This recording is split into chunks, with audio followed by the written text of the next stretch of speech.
अस्सलामुअलैकुम। Welcome back to Care Point group of institution.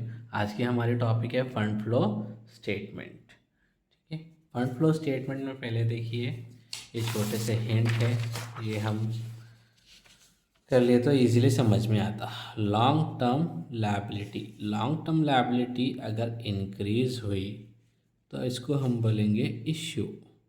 इसको हम लिखेंगे सोर्सेस ऑफ फंड में। ठीक है, अगर लॉन्ग टर्म लायबिलिटी डिक्रीज हुए तो इसको हम बोलेंगे रिडम्पशन। इसको हम लिखेंगे एप्लीकेशन ऑफ फंड। ठीक है, उसी तरीके से फिक्स एसेट अगर इंक्रीज हुआ तो इसको हम बोलेंगे परचेज। इसको हम लिखेंगे एप्लीकेशन। और फिक्स एसेट अगर डिक्रीज हुआ तो इसको हम बोलेंगे सेल। इसको हम लिखेंगे सोर्सेस में। ये पूरे जो लॉन्ग टर्म लायबिलिटी और फिक्स एसेट कहाँ आते हैं वो तो फंड फ्लो स्टेटमेंट में आते हैं। बाकी का वर्किंग कैपिटल में आएंगे। करंट एसेट करंट लायबिलिटी जो है वो वर्किंग कैपिटल में आएंगे हम क्वेश्चन की तरफ। क्वेश्चन में देखिए सबसे पहले क्या बोल रहे हैं यहाँ पर, from the following balance sheet of A company prepare a schedule of changes in working capital end fund flow statement. आपको क्वेश्चन दे डालें, क्वेश्चन के तहत आप क्या करना है, सबसे पहले जो है वर्किंग कैपिटल मालूम करना है, उसके बाद में फंड फ्लो स्टेटमेंट मालूम करना है। अब यहाँ शेयर कैपिटल हमारा लॉन्ग टर्म लायबिलिटी है। 63 से 1 लाख रुपीज़ हो रहा तो वैल्यू इसकी बढ़ जा रही तो इसलिए इसको इश्यू बोलेंगे। सरप्लस का ऐसा है कंडीशन, अगर सरप्लस के बाद क्वेश्चन में हम आपको पीएनएल अकाउंट दिया नीचे तब क्या हो जाता है, वो सरप्लस ही कहलाता। अगर पीएनएल अकाउंट नहीं दिया तो वह सरप्लस पीएनएल अकाउंट कहलाएगा। क्रेडिटार हमारा करंट लायबिलिटी है, बैंक ओवरड्राफ्ट करंट लायबिलिटी है, आउटस्टैंडिंग एक्सपेंसेस करंट लायबिलिटी है। एसेट्स में देखिए कैश करंट एसेट है, डेप्टार करंट एसेट है, स्टॉक करंट एसेट है, बिल्डिंग फिक्स एसेट है। फिक्स एसेट का रूल क्या बोले थे, जैसा वैल्यू बढ़ जाएंगी तो परचेज लिखेंगे और एप्लीकेशन में डालेंगे, वैल्यू कम हो जाएंगे तो सेल लिखेंगे और सोर्सेस में डालेंगे।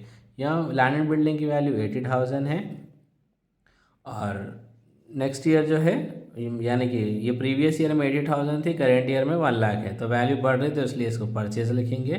फर्नीचर की वैल्यू प्रीवियस ईयर में 15,000 थी, करेंट ईयर में 10,000 है तो वैल्यू डिक्रीज हो रही है इसलिए इसको जो है सेल बोल के लिखेंगे और सोर्सेस ऑफ फंड में रिकॉर्ड करेंगे। आएंगे सबसे पहले हम ईयर्स लिखेंगे इसके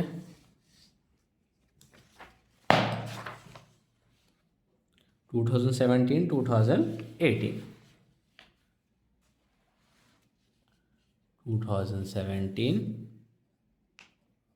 2018। पहले करंट एसेट करंट लायबिलिटी के लिए लेंगे। क्रेडिटार है तो करंट लायबिलिटी में लिखेंगे क्रेडिटार्स वैल्यू है 42,000 और 39,000। फिर बैंक ओवरड्राफ्ट है,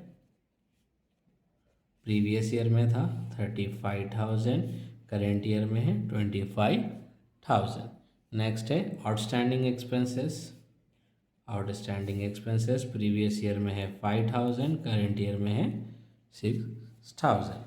उसके बाद एसेट्स में करंट एसेट लिखेंगे। सबसे पहले है कैश प्रीवियस ईयर में है 15,000, करेंट ईयर में है 20,000। 15,000 20,000। उसके बाद है डेप्टार्स,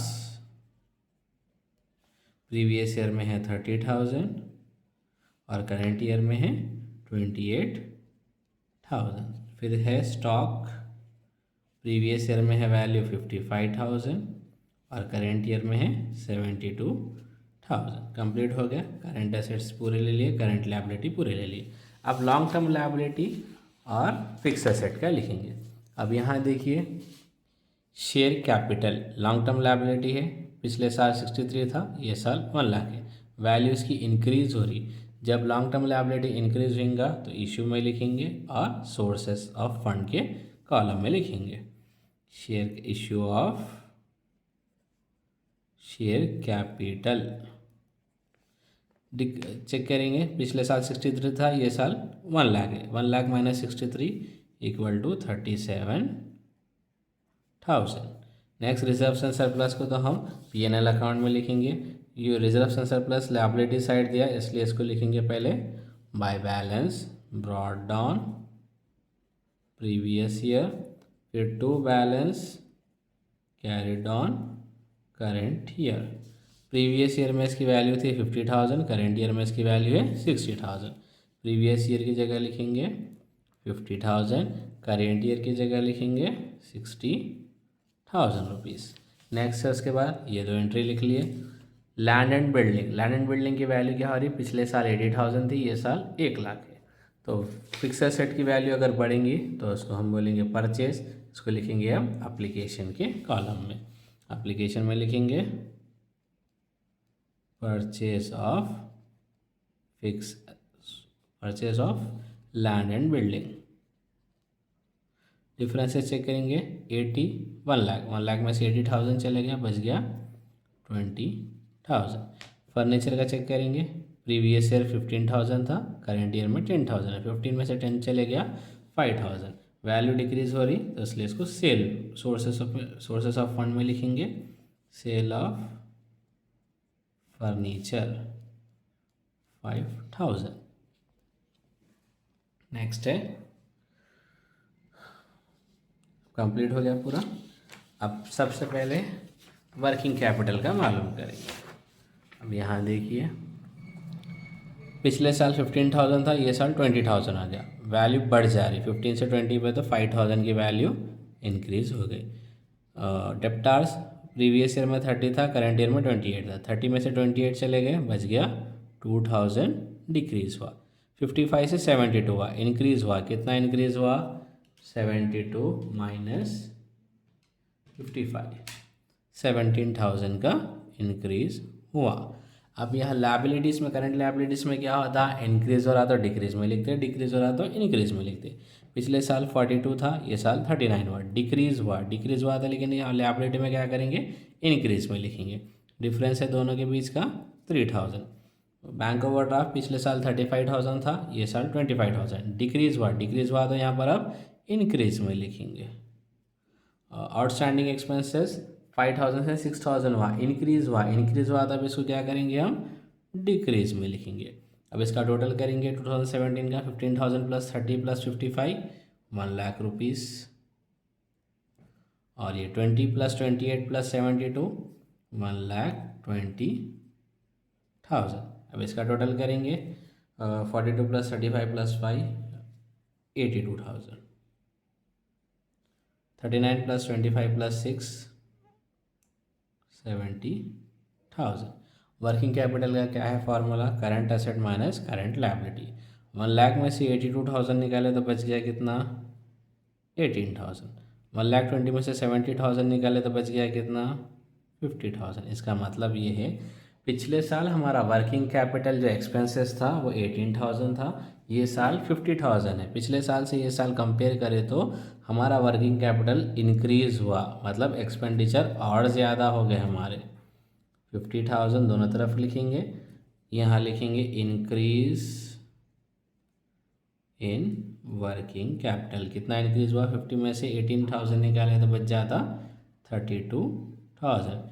पिछले साल से ये साल कंपेयर करें तो 32,000 वर्किंग कैपिटल इंक्रीज हो गया। वर्किंग कैपिटल इंक्रीज हुआ मतलब ये है कि एक्सपेंडिचर ज़्यादा हो गए।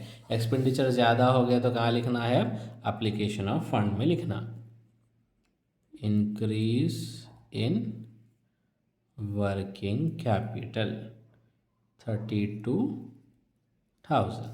अब P&L अकाउंट देखेंगे, पिछले साल प्रीवियस ईयर में हमारे प्रॉफिट हुआ था 50,000, करेंट ईयर में हमारे प्रॉफिट हुआ 60,000, तो हमारे क्या हो गया, कैपिटल गेन ही हुआ ये, तो 60,000 दोनों तरफ लिखेंगे, 60 में से 50 निकालेंगे, यहाँ लिखेंगे बाय फंड फ्रॉम ऑपरेशन। 60 में से 50 निकालें, 10,000 का हमारे पिछले साल से कंपेयर करें तो ये साल का हमारे गेन हुआ। अब ये 10,000 गेन हुआ तो हम इसको लिखेंगे sources of fund, fund from, यहाँ का फंड फ्रॉम ऑपरेशन 10,000 रुपीज़।